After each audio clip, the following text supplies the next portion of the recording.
साबकुम मिन मुसीबतिन फबिमा कसबत अयदीकुम व याफु अन कसीर। जो भी मुसीबत परेशानी आती है तुम्हारे हाथ की कमाई होती है, ये तुम्हारे हाथ की कमाई होती है।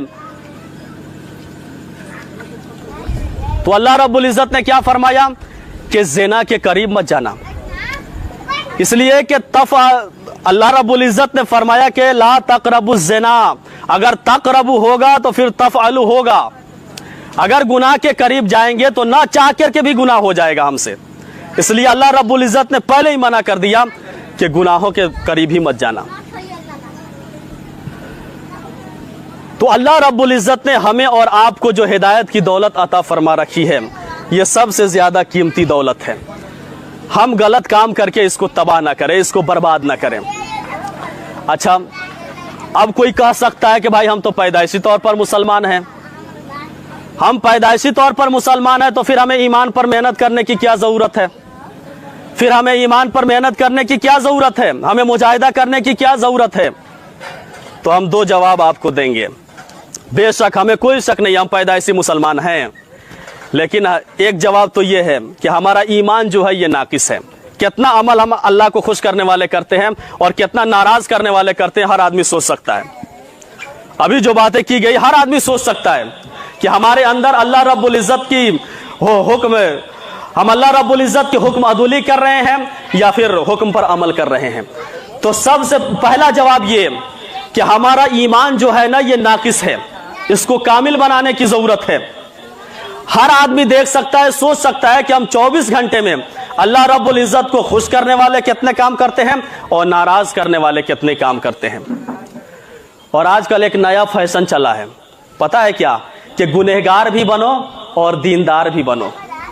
ये नहीं चलेगा, ये नहीं चलेगा कि गुनहगार भी बनो। आजकल तो हाथ में मोबाइल आ गया, ये मोबाइल आपको जन्नत में भी पहुंचा सकता है और जहन्नम में भी पहुंचा सकता है। वो कैसे? अगर आपको किसी की तकरीर भी सुननी हो ना, या अच्छा कोई किताब देखनी हो या कोई अच्छा काम उस पर देखना हो, तो बगैर बेहयाई से गुजरे हुए आप नहीं जा सकते। बगैर बेहयाई से गुजरे हुए आप नहीं पढ़ सकते, नहीं तकरीर सुन सकते। तो ये मोबाइल आ गया हाथ में, ये बहुत बड़ा गुमराही का जरिया बन रहा है, इसलिए कि ज्यादातर लोग गलत मिस यूज कर रहे हैं, मोबाइल का गलत इस्तेमाल कर रहे हैं। तो हम देख सकते हैं कि 24 घंटे के अंदर हमारी जिंदगी कुरान व हदीस के मुताबिक कितनी गुजर रही है। तो एक जवाब तो यह कि हमारा ईमान जो है नाकिस है, उसको मुकम्मल करने की जरूरत है। और दूसरा जवाब यह है कि जो चीज जितनी कीमती होती है, अभी शुरू में मैंने बात की सबसे कीमती दौलत हिदायत की दौलत है, तो जो चीज जितनी कीमती होती है उसके लुटने का उतना ही खतरा होता है, उसके लुटने का उतना ही खतरा होता है। तो हमें ईमान पर मेहनत करना इसलिए भी जरूरी है, इसलिए कि आखिरी वक्त का एतबार होता है। हदीस के अंदर आता है कि दुनिया में 4 किस्म के लोग आते हैं और जाते हैं। मुसलमान पैदा हुए, मुसलमान रहे, मुसलमान मरे। काफिर पैदा हुए, काफिर रहे, काफिर मरे। मुसलमान पैदा हुए, मुसलमान रहे और कुफ्र पर गए। काफिर पैदा हुए, काफिर रहे लेकिन ईमान पर गए। तो जिस चीज की अहमियत ज्यादा होती है, जो चीज ज्यादा कीमती होती है, उसको उतना ही छुपा करके रखा जाता है, उसकी उतनी हिफाजत की जाती है। शेख अब्दुल कादिर जीलानी, महबूब सुबहानी, पीराने पीर, रोशन जमीर, एक मर्तबा अपनी जिंदगी के आखिरी दौर में एक मैदान से गुजर रहे थे, तो नूर की शक्ल में, बादल की तरह नूर की शक्ल में एक चीज आई, बादल की तरह नूर की शक्ल में, और उसमें से आवाज आई कि अब्दुल कादिर, मैं अल्लाह बोल रहा हूं, मैं तेरा खुदा बोल रहा हूं। तूने इतनी इबादतें की, इतनी रियाजतें की, दीन के लिए इतनी मशक्कतें उठाई, इतनी तकलीफें बर्दाश्त की कि आज के बाद कोई काम भी तू नहीं करेगा, या जो कुछ भी करेगा तो तुमसे कोई मुआवजा नहीं होगा, कोई पूछताछ नहीं होगी। तो पीराने पीर थे, फौरन उन्होंने ला हौला वला कुव्वता इल्ला बिल्लाह पढ़ी। और जब कोई लाहौल पढ़ता है तो शैतान को तीर की तरह लगता है, फिर वहां से भागता है। और उन्होंने कहा, कुरान में अल्लाह रब्बुल इज्जत ने फरमाया वाबुद रब्बका हत्ता यातियकल यकीन, या नबी आप इबादत करते रहिए, यहां यकीन से मुराद मौत है। पता ये चला कि मौत अटल हकीकत है, अमीर भी मरेगा, गरीब भी मरेगा, मर्द और सारी दुनिया खत्म हो जाएगी। वाबुद रब्बका हत्ता यातियकल यकीन, कि अल्लाह के नबी को, अल्लाह रब्बुल इज्जत ने अपने नबी को यह फरमाया कि ऐ नबी आप इबादत करते रहिए यहां तक कि इसी हालत में आप दुनिया से रुखसत हो जाएं। नबी से ज्यादा दीन के लिए मशक्कत बर्दाश्त करने वाला कौन है? जब नबी से नमाज माफ नहीं हुई, जब नबी से रोजे माफ नहीं हुए, तो अब्दुल कादिर जिलानी से कैसे माफ हो सकता है? ये जरूर इब्लीस है और मुझे भटकाने और गुमराह करने की कोशिश कर रहा है। फौरन उन्होंने लाहौल पढ़ी, ला हौला वला कुव्वता इल्ला बिल्लाहिल अलील अजीम। जब कोई ये पढ़ता है तो शैतान पर तीर की तरह लगता है। फिर चलते चलते दूसरा वार कर रहा है कि जाओ अब्दुल कादिर जिलानी, तुम अपने इल्म की वजह से बच गए। अब्दुल कादिर जिलानी ने अल्लाह का शुक्रिया अदा किया और फरमाया मरदूद। फिर पढ़ा ला हौला वला कुव्वता इल्ला बिल्लाह, मैं अपने इल्म की वजह से नहीं बचा हूं बल्कि अल्लाह रब्बुल इज्जत ने मुझे बचाया है। देखिए आप ईमान। और इब्लीस ने कहा कि 70 अब्दाल ऐसे गुजरे हैं, ये सूफिया की जमात है, 70 अब्दाल ऐसे गुजरे हैं कि मरते वक्त हमने उनको गुमराह कर दिया, मरते वक्त हमने उनको गुमराह कर दिया। आज हम क्या कर रहे हैं? शैतान के दोस्त बने फिर रहे हैं, शैतान के भाई बने फिर रहे हैं। जरा सोचिए तो सही कि हम क्या कर रहे हैं। तो एक चीज तो यह अर्ज करके जाऊंगा कि हिदायत जो अल्लाह रब्बुल इज्जत ने हमें और आपको दे रखी है, वरना याद रखिएगा फिर कुत्ते और सूअर से भी गिर जाएंगे हम, उनको तो मिट्टी कर दिया जाएगा और हमें फेंक दिया जाएगा जहन्नम में अगर ईमान नहीं मिला। और कोई सिफारिश भी करेगा, कोई हाजी सिफारिश भी करेगा, कोई हाफिज सिफारिश भी करेगा, कोई आलिम सिफारिश भी उसी की करेगा, रोएगा धोएगा उसी के लिए जिसके पास हिदायत की दौलत है, जिसके पास ईमान की दौलत है, वरना कोई सुनवाई नहीं होगी। नूह अलैहिस्सलातु वस्सलाम की बीवी जहन्नम में जाएगी, नूह अलैहिस्सलातु वस्सलाम भी बचा ना सकेंगे, इसलिए कि हिदायत की दौलत उसके पास नहीं है, ईमान की दौलत उसके पास नहीं है, जो अल्लाह रब्बुल इज्जत ने हम सबको कीमती खजाना दे रखा है। लूत अलैहिस्सलातु वस्सलाम की बीवी जहन्नम में जाएंगी, आप सल्लल्लाहु अलैहि वसल्लम के चचा जहन्नम में जाएंगे, और आप सल्लल्लाहु अलैहि वसल्लम जिनके लिए वो जान देने के लिए तैयार थे, सब कुछ करने के लिए तैयार थे पूरी जिंदगी, लेकिन वो भी न बच सकेंगे। इब्राहिम अलैहिस्सलातु वस्सलाम का बाप आजर, वो भी जहन्नम में जाएंगे। पता ये चला, अल्लाह रब्बुल इज्जत ने बता दिया, कोई इस घमंड में ना रहे कि हम नबी की बीवी हैं, नबी की औलाद हैं, नबी के बाप हैं तो हम बच जाएंगे। कोई नहीं बचेगा और कोई किसी की सिफारिश नहीं करेगा, कोई किसी के लिए नहीं रोएगा धोएगा, रोएगा धोएगा उसी के लिए, सिफारिश उसी की करेगा जिसके पास ईमान की दौलत होगी, हिदायत की दौलत होगी, जिसको आज हम लोग गंवा रहे हैं, खपा रहे हैं, शराब के अड्डे पर, जिना के अड्डे पर, जुआ के अड्डे पर बदमाशी करके, अय्याशी करके। जरा सोचे तो सही। तो ये दुनिया इम्तिहान गाह है हमारा, वहां कोई मोइनो मददगार नहीं होगा। अल्लाह रब्बुल इज्जत खुद हमसे पूछेगा, आपसे पूछेगा कि बता जिंदगी कैसे गुजार करके तू नहीं आई, क्या अमल करके तू नहीं आया। और कब्र का मसला तो और सख्त। तो एक हिदायत पर अमल करें, दूसरे गुनाहों को छोड़ दें। सिर्फ दो बात, गुनाहों को छोड़ दें।